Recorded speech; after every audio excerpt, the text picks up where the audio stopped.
David has to guess what Tim's is. There's a chance it's Wicked. No, you have to go it's way back. back. Yeah, it's probably way Carousel or something like that. Oh my God. It's Carousel. Great. I sang My Boy Bill as a solo in the 6th grade. That's uncanny, unbelievable. Here's how I arrived at that, Caroline. I thought of what felt like the oldest sounding musical. Carousel's great, by the way. So all those old musicals are fantastic. But yeah. Wow, that's impressive. So that's followed good. very closely by Damn Yankees. And Guys and Dolls. Guys and Dolls. He hasn't seen one that was written. No, 1960.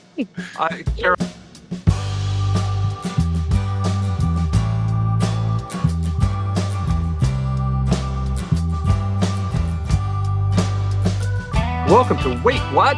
Sports Biz Chat with DP and McGhee, the podcast where we take a sometimes irreverent, sometimes cynical, and yes, even a sometimes serious look at the business of sports. I'm your co-host, Tim McGhee. And I'm David Parro.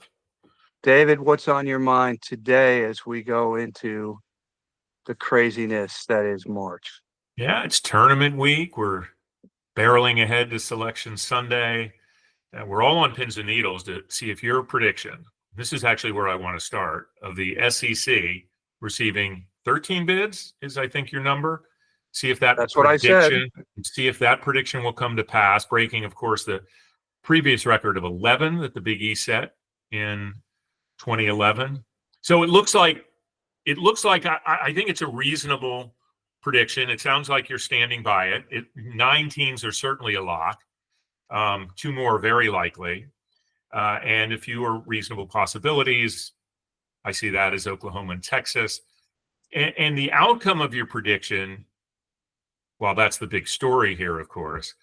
There is a significant impact on the selection process with this number. Obviously, the more NCAA tournament bids that a conference receives, in this case the SEC, the tougher it will be for that selection committee to adhere to what are very, I guess, strict bracketing rules, right? And that certain teams that have played each other aren't supposed to face each other till later rounds. So I really wanted to start there and think about that. 13 teams out of the overall in the overall bracket. I don't see how they're going to do it and honor their rules, I guess is where I wanted to start. Well, if you think about it, let's assume they do get 13 teams, then teams 9 through 13 would not be in the top of any one bracket because they would be superseded by the other 8 teams ahead of them. Well, not necessarily, because I guess enough. My point is that you're going to have to send a number of those teams far away. They're not going to be able to play in the Southeast Regional, right? Auburn will almost certainly stay at home as a 1. Right. Will stay at home as a 1, and then 2 and 3 might get 2 or 3 seeds in their respective regions. But I think you're going to have to almost evenly distribute them across the 4 regions. Yeah, but three teams in each of the 4 regions and an extra one. So are they going to have to lift them up? Some of the ones that say we're on the the bubble of potential like last 4 in type of teams, to move them up to avoid having a potential conflict? Because I could see with 13 teams there being several matchups where it would be a 1 or 2 seed against a 16 or 15 seed. But I think if you're not supposed to play conference schools or not, SEC, conference teams are not supposed to play in the first rounds. Yes, absolutely. But you're assuming that the 13th team in the SEC would have to be a 15 or a 16, and that's not necessarily the case. I agree with that, but yes, you're right. It's definitely not the case. But do they move them up even further to avoid that? I don't know what they will do, but I would think you would rather keep the integrity of the seedings than the rule that you can't play somebody from your own conference if you had to choose between the 2. Okay, that's what I think is going to be interesting here. Because to me, that's not, if you let's say that whoever the 13th team is out of the SEC would be. It's going to be Texas. If Texas gets in, they're the 13th team. Okay, so let's assume Texas is a 12 and they have to play a 5 and Kentucky's a 5. It's better to have two teams in the conference play each other early than to game the system so that Texas gets moved up to an 11 or a 10. That's not fair to another team that earned that 10th or 11th seed. I agree. That's why I think 13, not that 11 was easy, by the way, right, but 13, I think, does pose some interesting challenges, which is why I did that. I tend to agree with you. I think the bracket integrity is more important than a rule that, it's not a law. It's not like a law. It's a rule.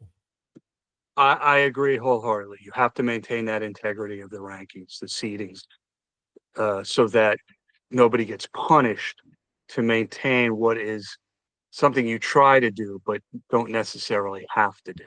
And the other piece of this is that the NCAA bracketing principles have mandated that the conference foes who have played each other twice or more before Selection Sunday, which of course could happen because of the tournament being added, could not meet before the Sweet 16. So that's going to be a tough one, I think, to honor as well. But we will see. That's the beauty of this. That's why at 6 p.m. a lot of people on Sunday will be tuned into ESPN or CBS, excuse me. The women's brackets will be revealed on ESPN at 8 o'clock on Sunday. Right. But yes, but we've already got some teams that have punched their ticket. Congratulations to Lipscomb that won the ASUN conference. High Point, which won the Big South. And Drake, who, despite what people are saying, will not be playing Kendrick Lamar in the first round. They want to. That's good. And Ohio Valley winner, SIUE, which is what Southern Illinois University at Edwardsville, if I'm not mistaken. Yeah, that is exactly right. Who knew that there was a branch campus of Southern Illinois University? I had no idea. Well, if you live in Illinois, as I have for a while, you know SIUE quite well. I was watching a little bit of that game this weekend. Interestingly, I was watching it with a hardcore Gator fan friend of mine, and it wasn't Keith Cutler. It was a friend of mine that lives down in Miami named Michael Bennett, and he's a great guy and a huge Gators fan. Like his social handles are all around Gator stuff. Anyway, he was talking about, he's like, hey, I think we got a good shot at a 1 seed. I'm like, well, it's going to depend on what happens in the tournament. And then I proceeded to tell him that I said, it's a good thing that you guys are a basketball school because clearly you're not a football school anymore. He didn't take too well to that, but do you want to make a prediction on your 1 seeds, by the way? No. Overall? No? All right. I mean, I think Duke will be 1. I say no, and then I start to make the prediction. Yeah, Duke's a 1. Duke's a 1 regardless of what happens in the tournament, right? I mean, they lose their first game in the tournament, and they probably are still a 1, yeah. Auburn's a 1. Duke, Auburn, yeah. I think St. John's, if it wins the Big East, because that's considered a neutral site, even though the games are played at Madison Square Garden. So every win that they get in the tournament counts for more than it would if they beat those same teams as a home game. So they could potentially be a 1. Yeah, I think Houston's another 1, and then I think it's between Florida and St. John's for the 4th one. Yeah. How about St. Thomas? Ineligible because they just recently joined Division I, but out of the Summit League. So Omaha, University of Omaha wins the Summit League AQ, but that's unfortunate for St. Thomas. Mm-hmm. Yeah.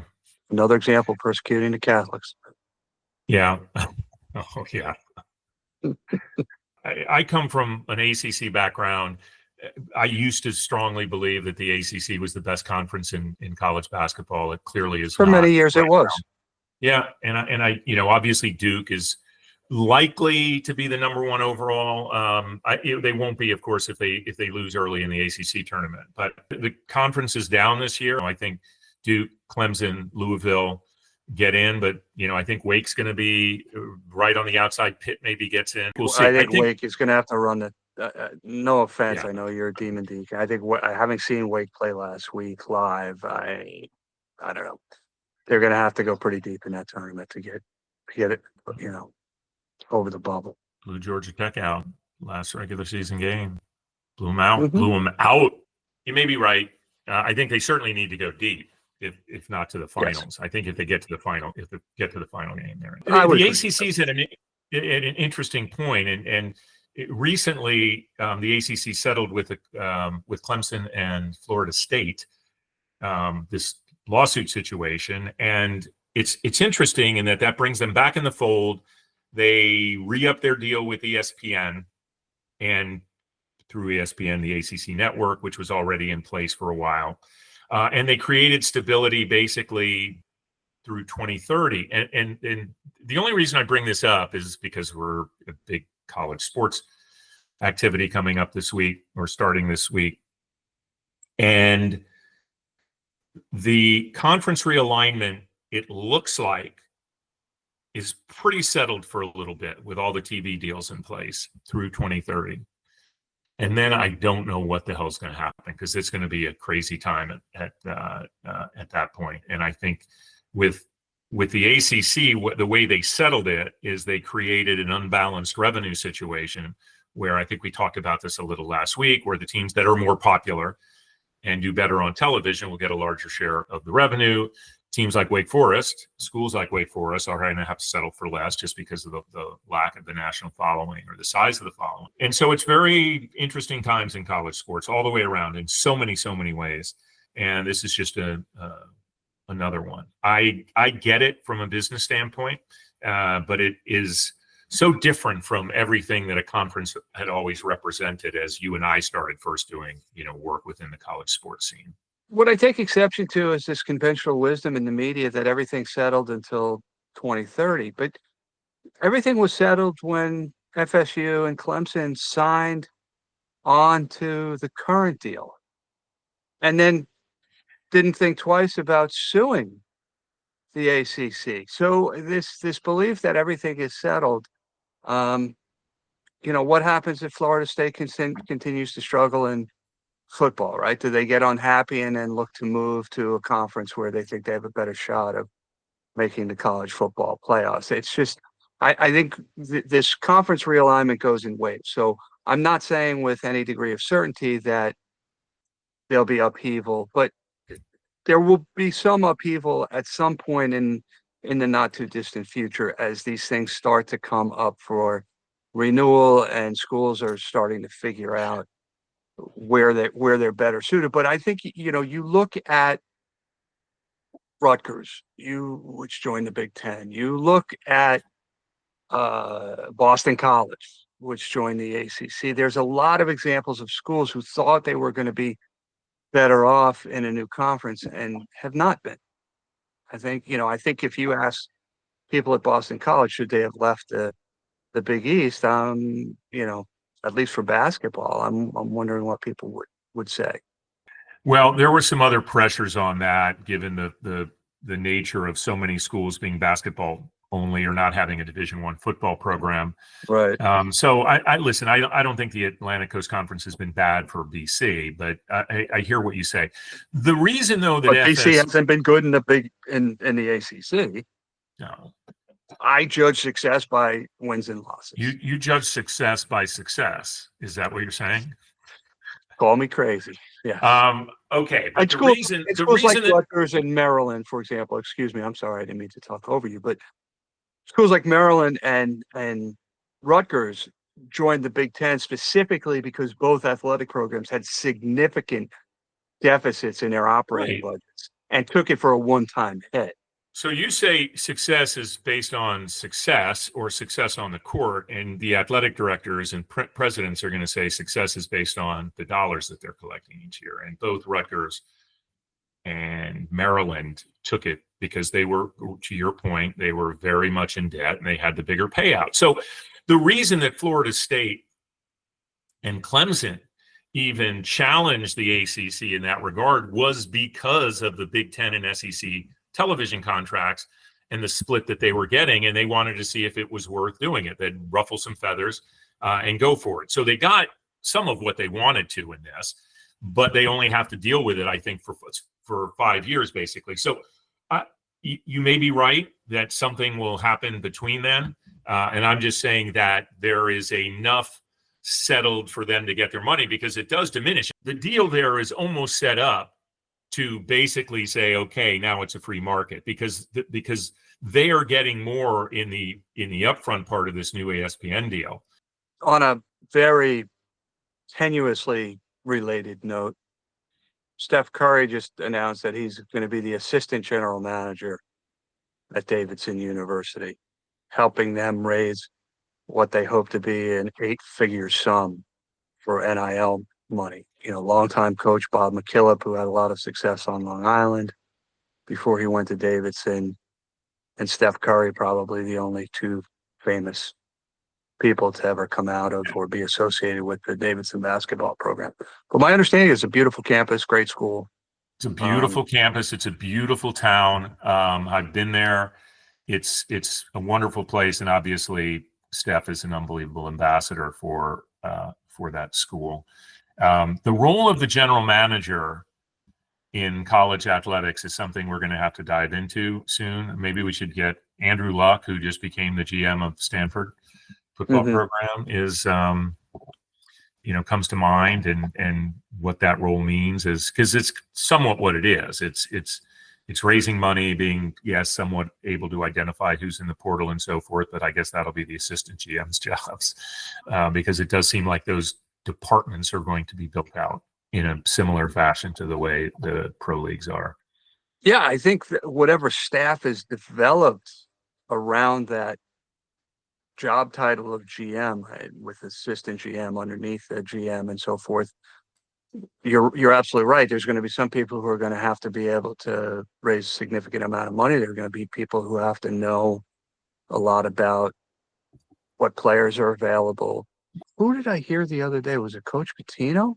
No, Danny Hurley was interviewed on 60 Minutes. Saw it, yeah. And he said that at this point, and I think the interview was conducted only a week or two ago, went to air very quickly.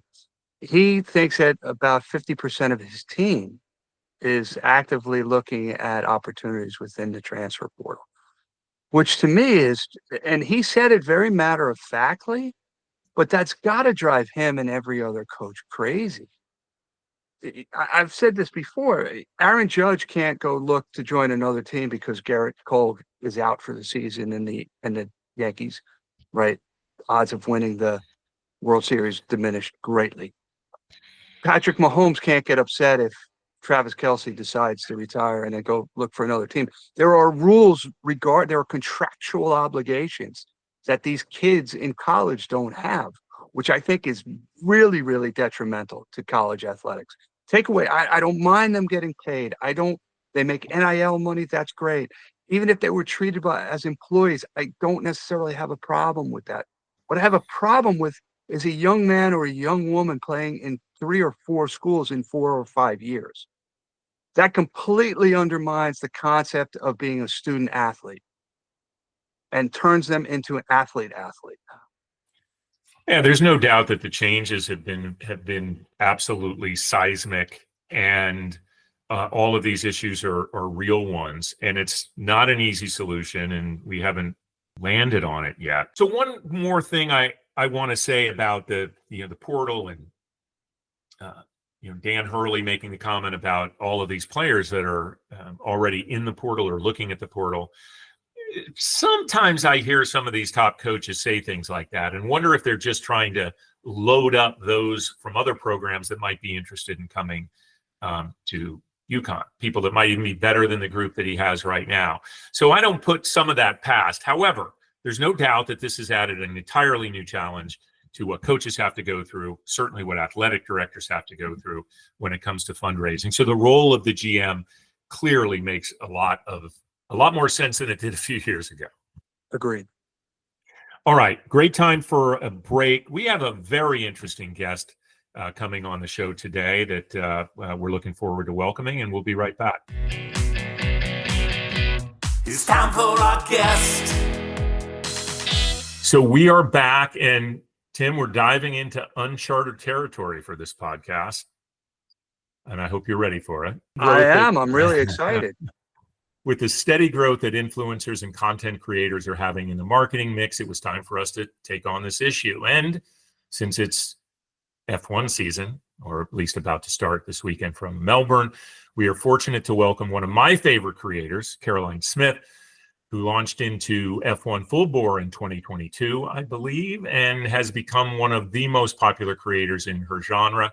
She can be followed at It's Caroline's Corners. That's It's Caroline's Corner on both Instagram and TikTok.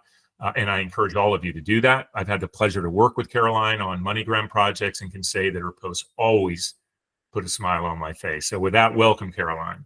Oh, thank you, David. That put a smile on my face. You make me sound so cool. Oh, well, I think you're very cool. And I think it's very cool that you decided to join us here for this podcast today. So we really appreciate it. As I said, you launched your career in this space around F1. Mm-hmm. So F1 opens up first race this year in Melbourne this weekend. So I wanted to start there and ask you what you're looking forward to most for this 2025 season. And then I think I'll go ahead and, say that both as a fan, but also as a creator. Yeah, this is a really exciting season, mostly as a fan, if I'm being honest, because what we saw last season was a little bit of the end of what everybody's calling the Red Bull dominance. And so you're actually going to see some really exciting fighting on track and off track, maybe. I mean, those that are here for the drama, there is no shortage of drama in Formula One on and off the track. So it's really exciting to see the potential fight that's going to be happening for the championship, both of the championships in F1 this year as a fan. And as a content creator, it's thrilling to see so many amazing new sponsors and amazing new companies like MoneyGram getting super involved in the sport and being so receptive to us, because what we essentially try to do is be the bridge between fans and the sport and bring the fun, bring the laughter, bring the joy. At least that's what I do. I mean, I don't want to speak for everybody in that, but it's an absolute delight. So it's exciting to see things ramping back up and the joy that everybody experiences all across the world. Caroline, thank you for being with us. As David alluded to in his introduction, we've not had a true influencer or a true content creator on the show before you. So I'm really excited to learn more about what you do. But for those of our listeners and at least one of our co-hosts who doesn't fully understand or grasp what a content creator and influencer's job is, can you take us through sort of what goes into a normal, typical week for you in creating content? Or even as a follow-up, how do you come up with the idea for an individual post, and what's the process that you go through there? Certainly. So I come from a performance background. David knows I've spent some time on the stage. And so that's the element that I bring to my content. What's unique about content creators is there's a lot of different ways that people can go about executing their job or their position. Some people like to do more of a standalone speak to the camera style. I'm more performative in my style. So what a week would look like to me. Normally on Monday morning, I wake up and I sit down and I plan out my content for the week. So thankfully, knock on wood, I haven't run out of ideas yet. I don't have to dig super hard at this point. And I think we're only, 3 years in now. So I'm sure droughts will come. But most of the time, it's primarily on social media. So we are focusing all of our content, all of our plans over what message are we getting across to our audience or our followers. It's very common and very similar. I work very closely with marketers in a lot of this content that I make and that I do, making sure that our messaging is the same, that I'm upholding whatever the brand wants. But that's only about 10% of the job. 90% of the job is 100% me in my own head, coming up with different ideas and trying to make them entertaining enough to get people to respond, whether that's with a like, a comment, or a share. Tim, one of the things I didn't mention to you because I wanted it to be a surprise is that we're going to spend about half of this discussion, but just talking about Broadway stuff, because Caroline and I are both like major, I say Broadway nerds. I hope that's an okay term for people that are Broadway nerds. I am a Broadway nerd. We have a neighbor who's going to be starring in a play on Broadway that goes into previews next week. Before I ask the next question, I actually wanted a quick follow-up on what you were just talking about, and that is, would you say there is a definitional difference between an influencer and a creator? I would. There is a difference. I would argue, and this is my personal definition, this is by no means scientifically based. My definition of a content creator is somebody that sits down and plans, like alongside with like a marketer, almost like ad campaigns, but also trying to bring as many different performative styles and scripts to their content or to what they're making. Influencers are more lifestyle based. It's very off the cuff. It's very, and I've had people use them interchangeably because sometimes I'll do some things that are a little bit more influencer feeling, but primarily content creators are sitting down, planning and creating content that's intentional, meant to tell a story, meant to make a laugh, think, stand-up comedy, or, everybody has their brand of what they're trying to do. Whereas influencers are more so, and they're an influence. At the end of the day, they're looking at their audience and saying, here's my life and the impact that it can have on yours. When you did start that out and you started getting some traction, did you ever think that you were going to be doing brand relationships? Is that something that you said? Yeah. Okay. No, it's funny. The page actually started as my husband's newsletter because he's a huge Formula One fan. And so he started an Instagram page to promote his newsletter that he was doing for fun. And I would sit and watch the races and I'd hear the radios and the different moments. And I would look at him and I'd say, somebody should do a skit where they pretend to be this person and say this, and then this person and say this. Then they use this line from The Lion King in it, or just, just being silly. And it finally, he looked at me and he said, will you just do it? Will you just make the videos? Because you keep talking about somebody should do this, somebody should do that. And I started doing it just for fun, just to, as my creative outlet. And then there was a series that I did where I was a hypothetical pretending to be each of the drivers if they were in a ballet class. And it just went off and I was like, wow, there's really something here.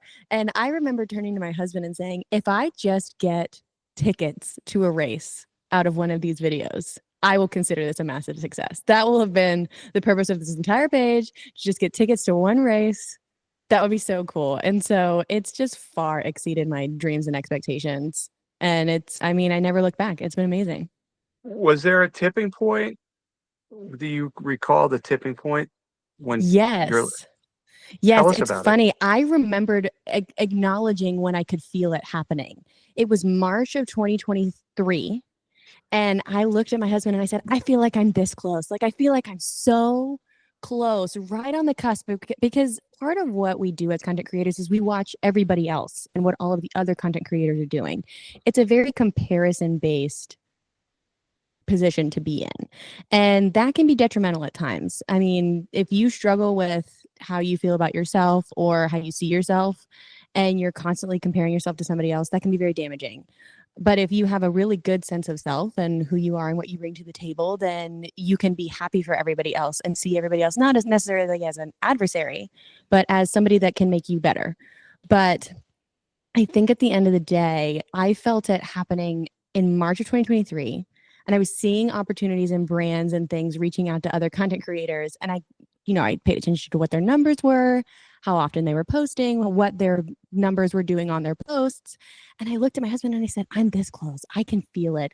I just feel it. It could be 1 week away. It could be 2 weeks away. I don't know. And then I actually had a management company reach out to me and say, hey, we heard your name through the grapevine and would love to meet with you. And I said, okay, sounds good. And they don't even remember who referred me to them. And I'm like, wow, my guardian angel is out there somewhere looking out for me. And they were like, we have these different brand deals and we think you'd be really great for them. And then everything took off from there. And that was about 2 weeks after I had said to my husband that I feel like I'm this close. If you don't mind my asking, is that WTF Talent? Or yes. Yeah. So do you want to talk about that right now? You're represented by an organization that's very focused in the motorsports, particularly F1 space. Yeah. So this was in their inception. This was they have only existed for about maybe 2 years, not quite 2 years. And there have been different evolvings and changes within them. I don't think that they're primarily motorsport anymore. I actually think that they've branched into lots of different sports and even trying to tap into more lifestyle. But yeah, it was Tim Sylvie over at WTF Talent. If you don't follow him already on socials, I highly recommend it. He is a pillar in the space. He was with sponsorships at McLaren for 15 years. I mean, he knows what he's doing. And so that was what initially convinced me to work with them. I said, Tim knows his stuff. Yeah. I will say this, Tim and Luke, I've worked with, and they're great for sure. I will say this though. Yeah. I had discovered you prior to working with them on doing some stuff with you. Did anyway, you but yeah, no, we had really? somehow seen you, or I had seen you, and I shared it with Sarah Johnston. Tim, who's someone that I work with, and Caroline knows as well. Anyway, and she's like, no, I love her too. So it was kind of a funny thing. Anyway.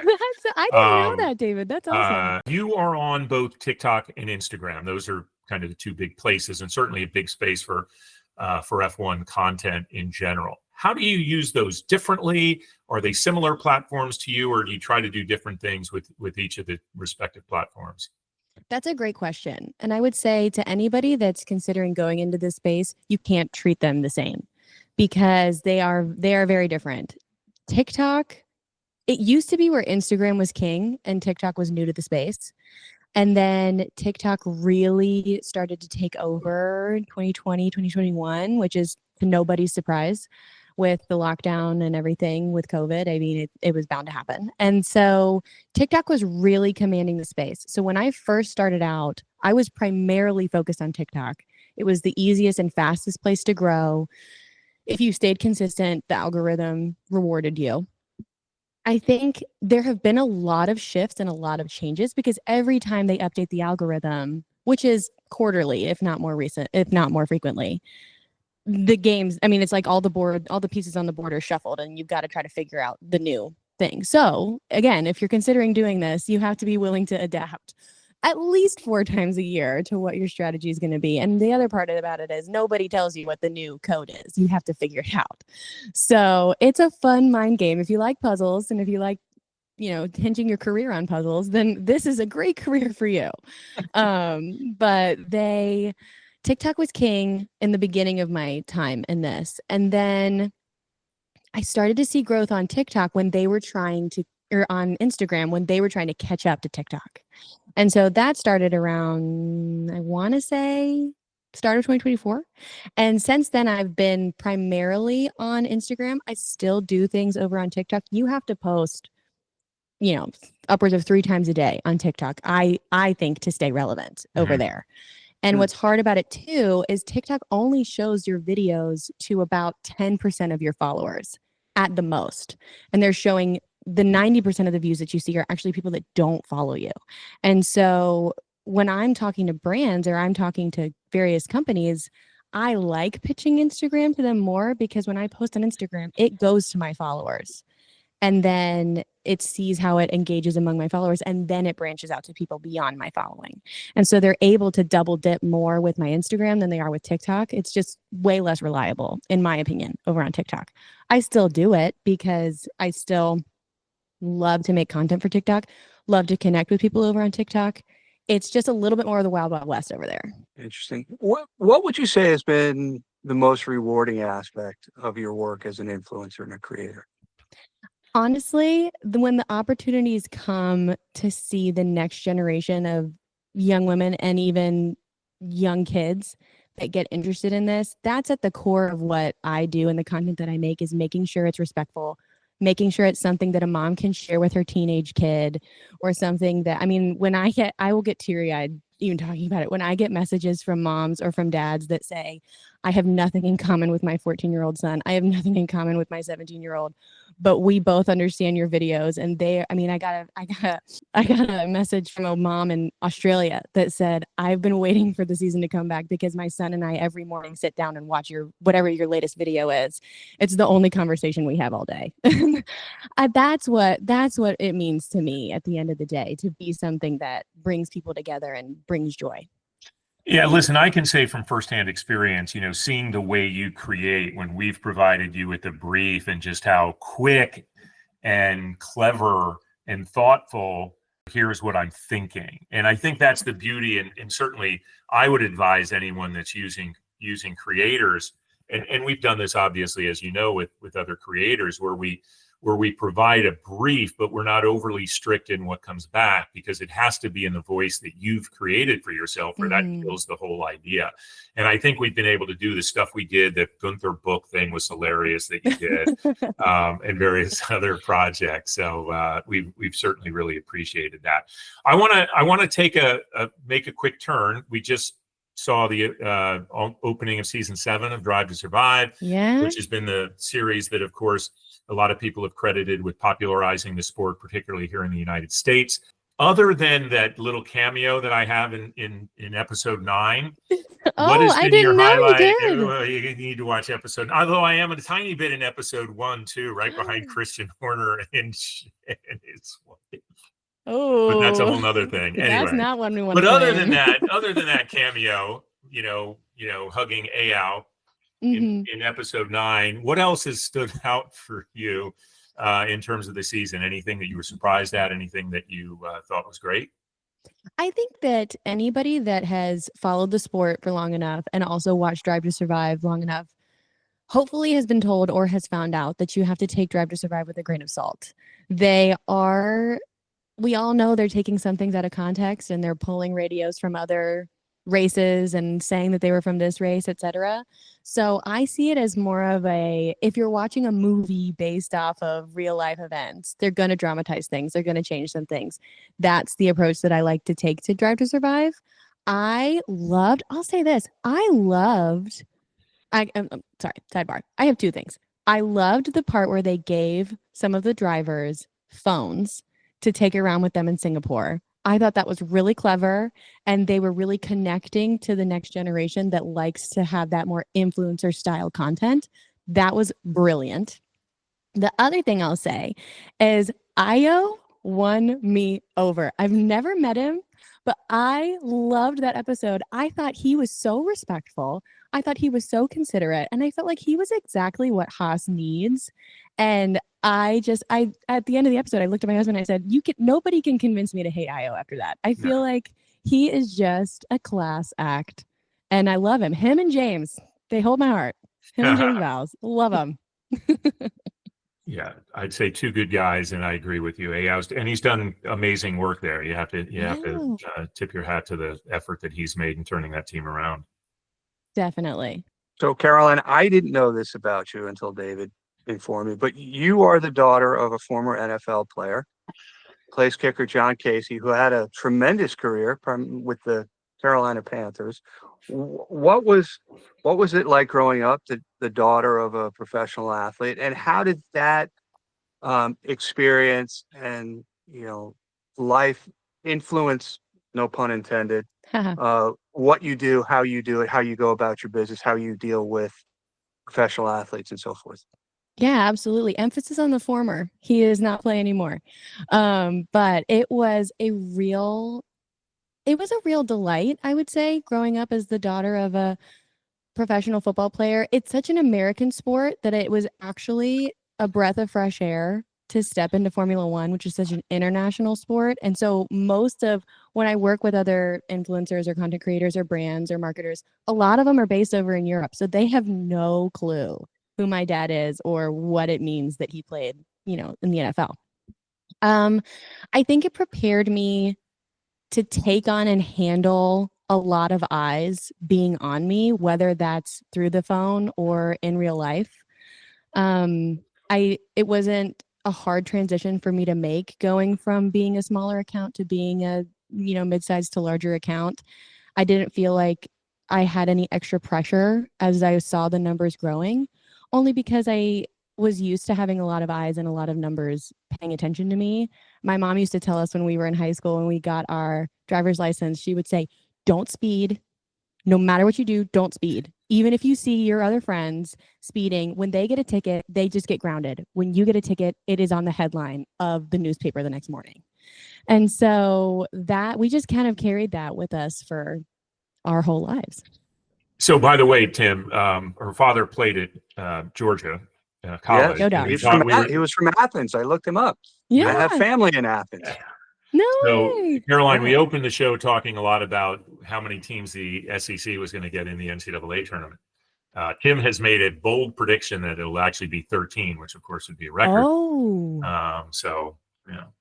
You know, when UT joined the SEC, I feel like everything was kind of blown wide open at that point. When they changed everything up last year, I was like, the SEC just got a whole lot harder. It's crazy. It's crazy. Yeah. Okay. This has been an unbelievable discussion, but we do have a closing question. Normally we have 2 closing questions. Okay. But we're going to change that up to 1 because you've already done such a great job of explaining how you got into this, how it all, because that's usually the first question that we ask. Now, the only thing that will prevent us from doing is playing my little music bit that I usually edit in. But music bit. now we'll have enough music bits. You'll listen to the episode, you'll hear all the original music, and that we'll have something there. So David is, just so you know, Caroline, David is the John Williams of podcast. I love John Williams. That's scoring amazing. But I'm gonna add a question to you that I'm gonna surprise you with. So you do so much stuff that's pulled from musicals and so forth, as well as Pirates of the Caribbean, which you just love that character, by the way. You've done so much. Oh, little do you know, you are foreshadowing my weekend this weekend. Oh my God, that's right. Oh my gosh, I can't wait to show you. CLGP is a really interesting property. We're gonna have you back and talk about that. But let's do it. Flash question: favorite musical of all time? That's hard. That's a hard question. That's why we ask it. We didn't. If I didn't think you were up to the question, I wouldn't have asked it. Okay. That's like asking somebody. I would imagine somebody with your background, Caroline. That's like asking which child do you love? No, it's not. I keep a running list. I keep a running list, and every time I see one, I slot it in. Can you guess mine? After Caroline, after Caroline tells us hers, I want you to try to guess mine. You never will. Ooh, okay. I would say growing up, I always had a soft spot for Wicked. It was probably the first show that I saw that I thought to myself, that's what I want to do. Like, I want to perform. That's incredible. It was before all of the hype of this movie, obviously. I feel like I'm looking like a bandwagon fan right now by saying Wicked, but it really just arrested me when I think I was in the 3rd grade when I saw it. Wow. And it had come, growing up in Charlotte, it had come through Charlotte on the tour. And I just was, when I tell you I was obsessed, my parents got me the playbill for Christmas that year and the performance book and everything. And so Glinda was my life. Growing up, it was my dream. And when I was in college, one of our music directors for the program, he was the conductor for Wicked on Broadway at the time. Wow. And so he would leave every Wednesday. And so he was just the greatest person in the entire school to me. It was really, really great. What about you? Okay, wait. David has to guess what Tim's is. There's a chance it's Wicked. No, you have to go it's way back. It's probably Carousel or something like that. Oh my God. It's Carousel. Great. I sang My Boy Bill as a solo in the 6th grade. That's uncanny, unbelievable. Here's how I arrived at that, Caroline. I thought of what felt like the oldest sounding musical. Carousel's great, by the way. So all those old musicals are fantastic. But yeah. Wow, that's impressive. So that's followed very closely by Damn Yankees and Guys and Dolls. Guys and Dolls. He hasn't seen one that was written. No, Caroline will hate me. I thought Les Mis was interminable. It's a lot. But the music's amazing and dramatic. I was going through back issues at the time, and when if you recall, the last song of the opening act was One More Day, and I turned to my wife, who at the time was my girlfriend, and said, is that how long the second act is going to be? Yeah. This is the best Broadway nerd up that we could have ever imagined, right? So That's what's so your My funny. favorite, David? so I have to, my favorite is more modern. Hamilton did emerge because I thought it was just such a massive yeah. artistic What a explosion. great answer. Yes. My second and my previous all-time best before Hamilton had been a chorus line, the original chorus line, which I thought was the most breakthrough concept in a musical that I'd ever seen. Yes. And I still love it, but Loved I didn't it. like the movie too much. And I have a few others. By the way, listen to the music, Caroline, of The Outsiders, which was the Tony Award Oh, winner from it's last year. great. The Some of music. the alums from my school is in it. Oh my! Oh, wow, I've seen very it. cool. Yeah. I've already seen it twice. It's So it's a great show. the most disappointing Uh-oh. It's gonna be musical one I of all love. time? Dances with Wolves. Is it Spider-Man? Oh, No, Dances with Wolves with Kevin Costner. There wasn't a single dance number in the entire Yeah. movie. I was with wolves or otherwise. or otherwise. Yes. So Yeah, no, some of those ones going from movie back to or something are weird. They tried to do. Spider-Man, Spider-Man was Spider-Man Turn Off the Dark, I feel snake-bitten. like was just like that was They a tr- suicide mission. I mean, that was never gonna happen. They tried to do one with Dirty Dancing, which should have been something, and it was the It worst should thing have. ever seen. And I'm glad it didn't make it out of Chicago. Moving Anyway. Out wasn't bad if you are a Billy Joel fan. I'm not saying necessarily. All right, listen, he's jukebox musical genre. I know. Did you now like on us. Beautiful, the Carole King? Oh, Beautiful was fantastic. Fantastic. It was Yeah. great. Loved it. That was a good version. That was a good type of They did a musical good that job. way. I thought Jagged Little Pill was decent. I thought Jersey Boys was Oh. great. Yeah. So those some of them work. Not all of them, though. Not all. Okay. So back to the question now, the original question. One piece of advice that you'd have for someone that wants to break into being a creator. Yeah. And I know it's so cliche to say, but you just got to do it because you can get so in your head on the front end of what do I do first? And then what if this and what if that? If you just start doing and you just keep doing it, the only thing that's standing in your way is yourself. Because at the end of the day, if you're making videos, then you'll stop showing up on people's feed. So don't let one bad video or two bad videos or 5 bad videos stop you. Just keep going. Tim, you taking notes on this? I just think that is just such profoundly great advice, and it can apply to so many other things besides just content creator. Because we all have bad days, we all have bad videos, right? Whatever those happen to be, maybe not videos, but just keep going. Thank you, Caroline. That is fantastic advice. Yeah, thank you guys for having me. This has been such a delight. Thank you so much, Caroline. Good luck in Los Angeles at Sail GP. I'm looking forward to seeing your content coming out, and then, of course, stuff coming out about Melbourne as well. So thank you. Best to Hayden, best to your daughter, and we'll definitely see you around. Yeah, thank you guys. David always holds a special place in my heart. And please tell Karen I said hi. And I hope Sarah's off now for maternity leave. Good question.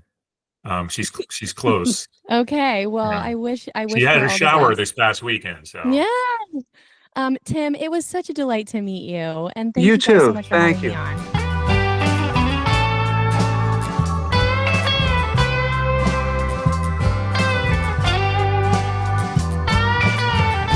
So we are back from the break.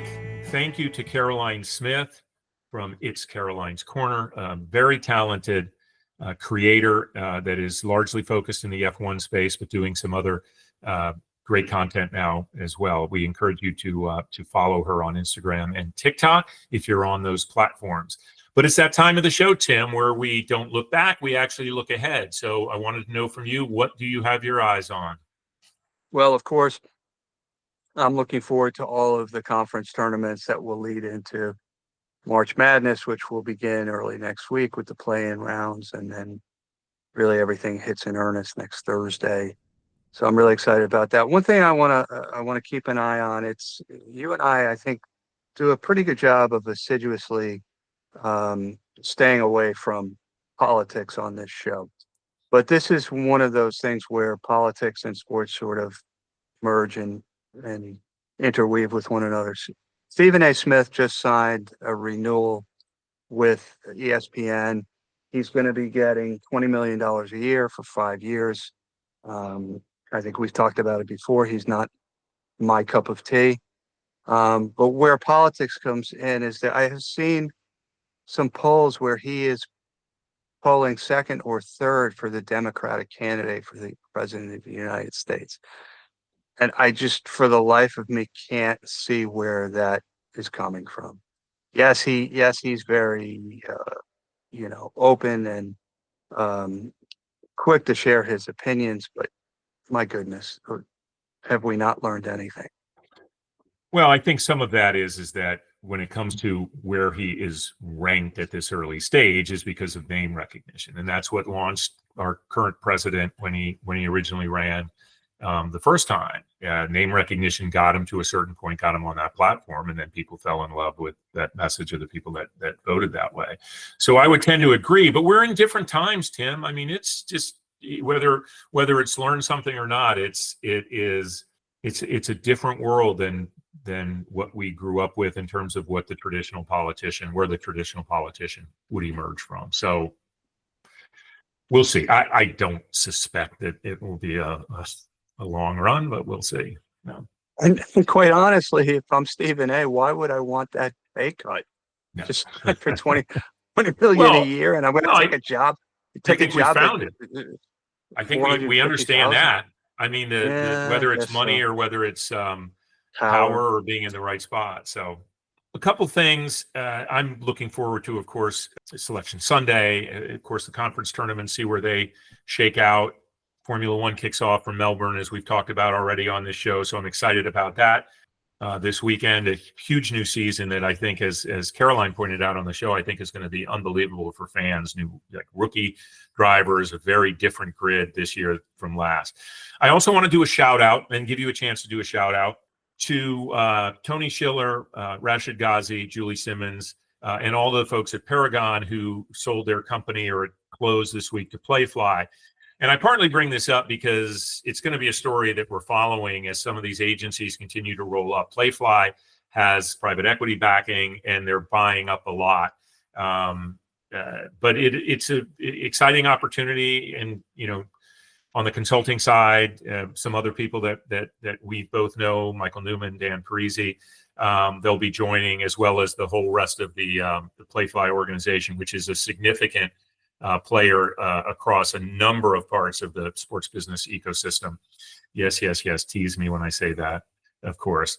So I just wanted to give those folks a congratulations to the folks from Paragon for getting that deal through. Those are three great leaders, in my opinion, and Paragon's been an interesting company that's carved out a really good niche, I think, and their market value obviously was seen, and it's I'm happy for those guys. I only know Tony Schiller, and I consider him a friend, and I consider him one of the smartest, most thoughtful people that I know. I never come away from a conversation with Tony Schiller where I don't feel sort of built up and smarter and better about myself and things going on around us. So yes, congratulations to the folks at Paragon. I want to give a shout out to a past guest, Dave Wright at US Soccer. They just announced that they had $196 million in revenue last year, 102 million of which came from sponsorships, which is phenomenal. But what makes it even more phenomenal is that the prior year they had $32 million in sponsorship revenue. So over the course of a year, Dave and his team more than tripled sponsorship revenue, which is just absolutely phenomenal. And Dave has been successful wherever he's been, whether it was minor league baseball or before that at Major League Soccer and Soccer United Marketing. But I just wanted to give him a shout out because I just was astonished by that number. It was incredible. It's truly remarkable. And did you mention he was a former guest? You did? Yes, I did. Okay, good. I just wanted to reiterate that point there. Yes, but he was a past guest, because once you're a guest, you're always a guest. You're never a former guest. So I'd like to say past guest. Yeah. Have you written the guidelines for our vernacular? I guess we need to get that down on paper. By the way, I want to share your feelings about when you get together with Tony. I actually got together with Tony when I was in Chicago last weekend, and he's tremendous that way. You're absolutely right. So yeah, and congratulations to David and all that he's accomplished there. Well, listen, this is come to an end. Episode 102. I've really enjoyed this this discussion, Tim, and having Caroline on. So again, a big thanks to her, but mostly a thanks to you for listening. We really do appreciate it. And by the way, I learned something new. You can make comments. You can make comments on Spotify for the podcast. So I'm encouraging you, in addition to sharing, in addition to liking, in addition to following, writing reviews or whatever, engaging in our social platforms, write a comment to us. We'll get it and we'll try to respond. Anyway, thank you all. And until next time, I'm DP. He's McGee. We'll talk soon.